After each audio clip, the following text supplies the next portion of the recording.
नाज़रीन, मुल्क के सियासी हालात पर धमकियों, खदशात और एतराफ़ात का मौसम छा चुका है।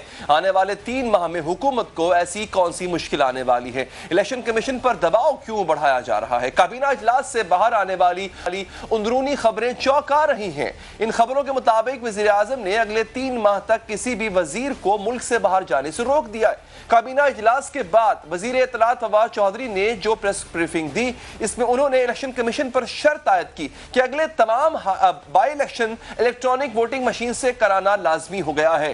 हुकूमत अगले किसी भी इलेक्शन के लिए फंड सिर्फ इसी सूरत में जारी करेगी अगर इलेक्शन कमीशन वो इंतखाबात इलेक्ट्रॉनिक वोटिंग से। इलेक्शन कमीशन को अगले तमाम जो अभी बाई इलेक्शंस हैं ये ईवीएम के ऊपर कराने लाजमी है, और अगर इलेक्शन ईवीएम के ऊपर नहीं होते तो हुकूमत उसको फंड नहीं कर सकेगी। पाकिस्तान तहरीक इंसाफ की हुकूमतदारों को फंड्स के नाम पे आईनी इदारों को ब्लैकमेल कर रहे हैं। आप पार्लियामेंट को ब्लैकमेलर कह रहे हैं क्योंकि पार्लियामेंट ने कानून बनाया है। आप तमाम इदारों का एहतराम करें।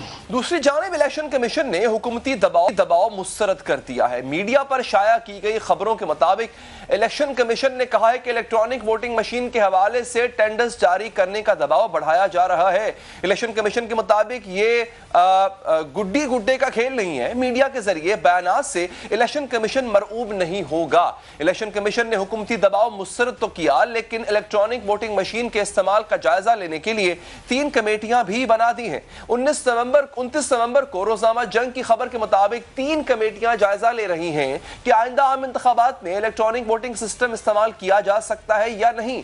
खबर में जराए के हवाले से बताया गया है कि इलेक्शन कमीशन की पूरी कोशिश है कि नए निजाम के तहत काम करे, लेकिन जल्दबाजी में इलेक्ट्रॉनिक वोटिंग सिस्टम पर मुंतकिल होना शायद मुमकिन ना हो। खबर के मुताबिक इलेक्शन कमीशन के जरिए का कहना था कि दीगर मुल्कों को इलेक्ट्रॉनिक वोटिंग शुरू करने में ही कई साल लग गए थे, लेकिन हमसे तवक्को की जा रही है कि हम चंद साल में पूरी तरह इस सिस्टम पर मुंतकिल हो जाएंगे। 25 नवंबर को इलेक्शन कमीशन ने जदीद टेक्नोलॉजी इस्तेमाल करने के लिए हुकूमत को खत लिखकर फंड्स मांगे थे। इलेक्शन कमीशन ने लिखा था आइंदा आम इंतखाबात में लगभग 23 माह रह गए हैं। इससे पहले 8 लाख इलेक्ट्रॉनिक वोटिंग मशीनें खरीदना है। वो मशीनें रखने के लिए कोई वेयरहाउस भी चाहिए होगा, एक डाटा सेंटर बनाना होगा, एक कंट्रोल सेंटर बनाना होगा, अमले को ट्रेनिंग देना होगी। इलेक्शन कमीशन का कहना है कि इसके लिए 3 एकड़ जमीन दरकार होगी। रोज़नामा जंग ने इलेक्शन कमीशन के हवाले से रिपोर्ट किया कि एक इलेक्ट्रॉनिक वोटिंग मशीन का खर्चा 2 लाख रुपए के करीब है। यूं सिर्फ 8 लाख मशीनों की खरीदारी के लिए 160 अरब रुपए दरकार होंगे। मशीनों के स्टोरेज और अमले की तरबियत पर उठने वाले अखराजात इसके अलावा होंगे।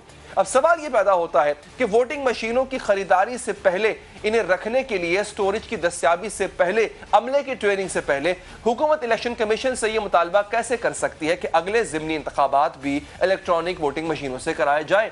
एक चीज जिसकी तैयारी ही नहीं है, वो चीज करने के लिए इलेक्शन कमीशन को क्या यह धमकाया जा रहा है? और सवाल तो यह भी अहम है कि वजीर आजम ने अपने बुज़रा को 3 माह तक मुल्क से बाहर जाने से क्यों रोका है? 3 माह में ऐसा क्या होने जा रहा है?